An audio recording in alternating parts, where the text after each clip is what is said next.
Hey everybody, welcome back to Video Game Mess. So, we're got a fun and exciting episode for you guys today because we are doing an update on the Game Bub handheld FPGA device.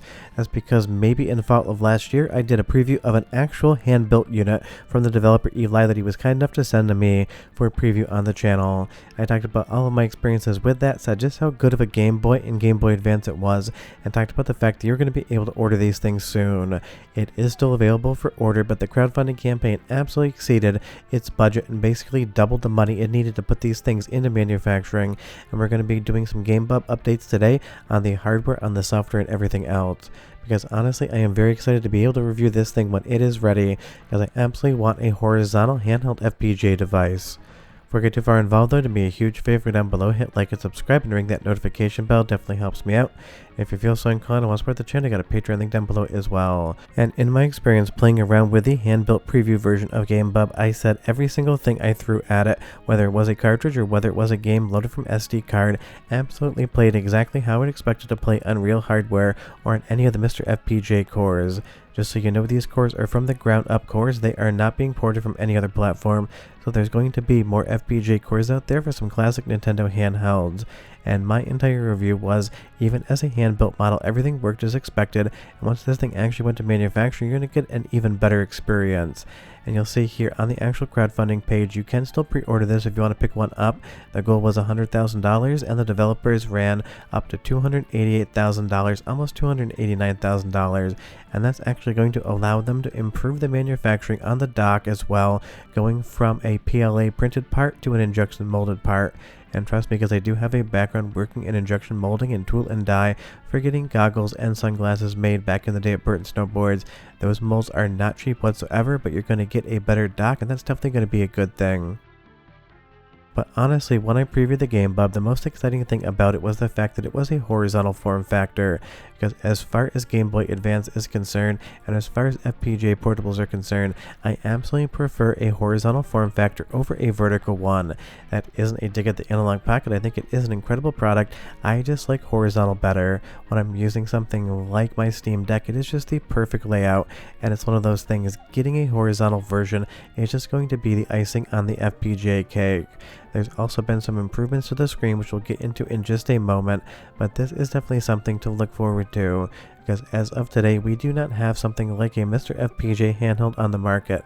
Yes, we have the Analogue Pocket, and it's going to play all of the same games, but there is something about this thing being in landscape, not portrait mode, that just absolutely makes it so much more beneficial for me.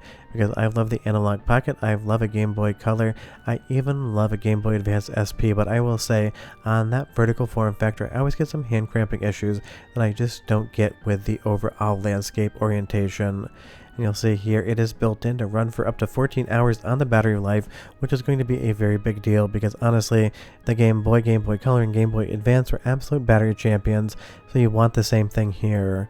And as far as the February manufacturing update that just came in, you'll see here that all of the mold manufacturing is underway and it is going through testing.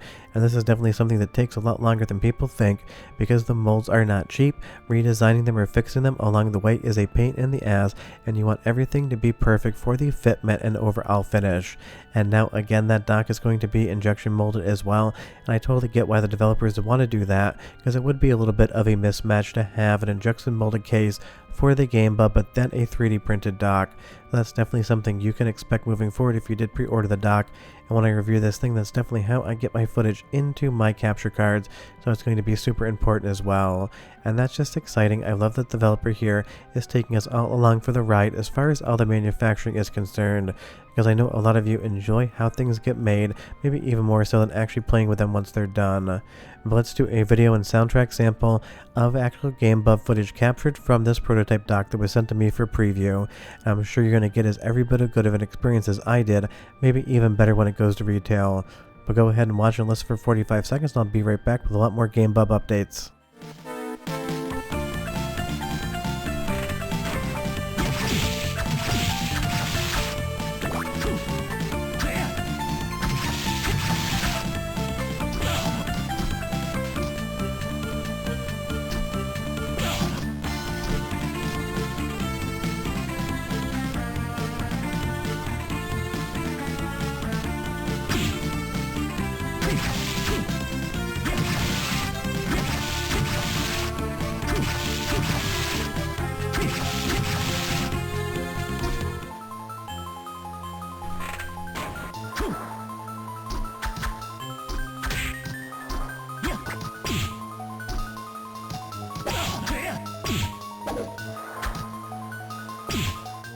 So that video capture as well as the audio was from that preview version of the Game Bub sent to me from Eli the developer, and I had absolutely no issues with the video quality or the audio quality.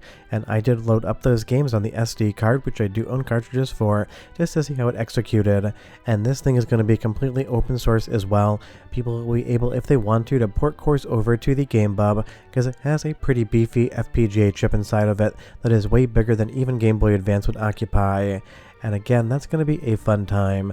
Think about all the battery power, think about taking this thing with you, and the ability to have fully open source hardware, where something like the Analogue Pocket does have open FPGA, but not every single bit of silicon on the Pocket is going to be available for open source developers. And again, if you want to bring all your original cartridges along for the ride, you're going to be able to do so. But if you're the type of person that just wants to pop all those games on the SD card that you legally own and just take your collection with you when you travel to work or get on a plane, that is going to be available here as well. And I really appreciate that just like Analogue Pocket, you have the ability to do these two different things independently, because not every single FPGA system is going to allow you to load from SD cards. And as far as the controls and input are concerned, of course, again, this was a prototype model. I'm sure the original actual manufactured version is going to be even better, but I had no complaints with any of the controls whatsoever. The tactile switches, everything felt good. The D-pad was working the way I needed it to. The shoulder buttons were big, and you really couldn't miss them whatsoever when you tried to articulate them. So if this thing controls in the manufactured version like it did in the prototype version, again, everyone is in for a very big treat here. And that's kind of the fun thing about a handheld FPGA device like the Game Bub. And of course, when you come home, you can just pop it in the optional dock. You don't need to buy that if you pick one up, and you're going to have a lot of good controller compatibility as well. Xbox, DualSense, and DualShock, Switch Pro, 8-bit Do, and other controllers, and the developers say that they will try to add more controllers in the future, but honestly, it seems like basically all the controllers you would just have sitting around will be compatible with this thing, and that is a positive thing. And honestly, this is just a really fun, exciting product to actually get behind in 2026. So when I got to be able to preview this, I was stoked that a very small developer and company out there decided they could manufacture an entire FPGA handheld, do it in kind of that horizontal form factor, and just think they could make their own cores and run with it and get people behind it.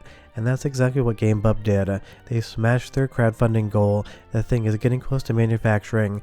They have the injection molded cases designed for the actual products, and just think maybe one day it might play other consoles as well, because the FPGA is open. Now that is not a guarantee whatsoever that that's what's going to happen, but it is a prospective thing, because I will go over the FPGA specs in just a moment, but trust me, the basic fitment on this for Game Boy Advance, the most complex hardware that the Game Bub will run out of the box, does not need an FPGA chip even half the size of what is going to be on Game Bub.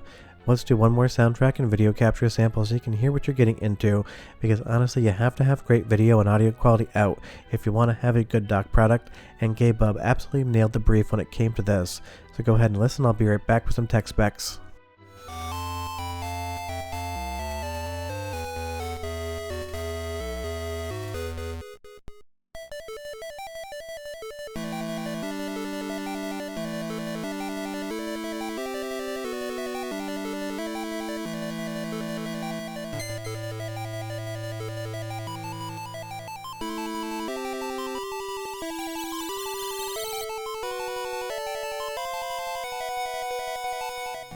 So I want you to remember, nothing in life is guaranteed except death, taxes, and speculating at what hardware could do, even though it's not guaranteed to do that. All jokes aside, you're going to see here the Game Bub absolutely has a really nice design. All of this is open source. If you actually wanted to print these PCBs and populate them with the parts from the GitHub files, you totally could, and you can basically do whatever it is you want with this thing. But the reality is, again, the FPGA chip on the Game Bub is absolutely a beast compared to what it's running. So the question is, might we see other cores brought over to this thing in the future? We're just going to have to wait and see what sort of ecosystem evolves around it. So my recommendation is, if you're thinking about picking one up, pick it up for what it does, what it's going to do out of the box, and just assume anything else you get is going to be a bonus. But the AMD Xilinx chip with 101,000 logic elements, that's basically getting very close to the exact same size as MiSTer FPGA, and think of the cores that runs. But of course, that is not a guarantee, I am just speculating. But the Game Bub is definitely shaping up to be a very excellent product, and I can't wait to review the actual manufactured version of this. If you have any questions or comments, leave them down below. If you want to pre-order one of these things, there is a link to the site below, and just so you know, it's not an affiliate link. I make absolutely nothing for doing this. I just want the developer to sell as many hardware copies as he can. I'll see you next time. Bye-bye.